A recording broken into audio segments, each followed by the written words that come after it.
Hello welcome back to my channel. ഞാൻ ഇന്നിവിടെ easy ആയിട്ട് ഉണ്ടാക്കാൻ പറ്റിയൊരു ഇഞ്ചി പച്ചടിയുടെ റെസിപ്പിയാണ് ചെയ്യണത്. അപ്പോൾ നമുക്ക് വീഡിയോയിലേക്ക് പോവാം. അതിനു വേണ്ടി ഞാനിവിടെ ഒരു പാൻ ചൂടാക്കാൻ വച്ചിട്ടുണ്ട്. അപ്പോൾ അതിലേക്ക് 2 ടേബിൾ സ്പൂണോളം വെളിച്ചെണ്ണ ഒഴിച്ചു കൊടുക്കാം. ഇനി അതൊന്ന് ചൂടായി വരുമ്പോൾ അതിലേക്ക് 1 ടീസ്പൂണോളം കടുക് ഇട്ട് കൊടുക്കാം. ഇനി അതൊന്ന് പൊട്ടി വരണം. കടുക് പൊട്ടി കഴിഞ്ഞ് കഴിയുമ്പോൾ അതിലേക്ക് ഒരു 4 ചെറിയ ഉള്ളി കട്ട് ചെയ്തതും 2 പച്ചമുളക് കട്ട് ചെയ്തത്, 2 വറ്റൽമുളക്, കുറച്ച് കറിവേപ്പില ഇത്രയും ചേർത്തിട്ട് ഇതൊന്ന് ചെറുതായിട്ട് മൂപ്പിച്ചെടുക്കണം. ഉള്ളിയൊക്കെ ഒന്ന് മൂത്ത് വന്ന് തുടങ്ങുമ്പോൾ അതിലേക്കൊരു 1/4 കപ്പോളം ഇഞ്ചി ചെറുതായിട്ട് കട്ട് ചെയ്ത് ചേർത്ത് കൊടുക്കാം.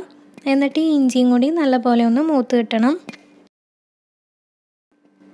ഇപ്പോൾ ഇഞ്ചിയൊക്കെ ഒന്ന് മൂത്ത് വന്നിട്ടുണ്ട്. ഇനി ഗ്യാസ് ഓഫാക്കിയതിന് ശേഷം 1 മിനിറ്റ് ഒന്ന് വെയിറ്റ് ചെയ്ത് അത് നല്ല ചൂടൊന്ന് കുറഞ്ഞതിന് ശേഷം അതിലേക്ക് തൈര് ചേർത്ത് കൊടുക്കാം. 1/2 കപ്പ് തൈരാണ് ചേർത്ത് കൊടുക്കുന്നത്. ഇനി അതിലേക്ക് ആവശ്യത്തിനുള്ള ഉപ്പും കൂടി ചേർത്ത് കൊടുക്കാം. എന്നിട്ടിത് നല്ല പോലെ ഒന്ന് മിക്സ് ചെയ്തെടുക്കണം.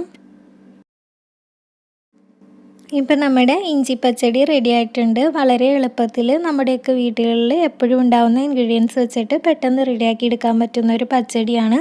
അപ്പോൾ എൻ്റെ വീഡിയോ ഇഷ്ടമാണെങ്കിൽ ലൈക്ക് ചെയ്യുക. പുതിയ വ്യൂവേഴ്സ് ആണെങ്കിൽ സബ്സ്ക്രൈബ് ചെയ്യാനും മറക്കരുതേ.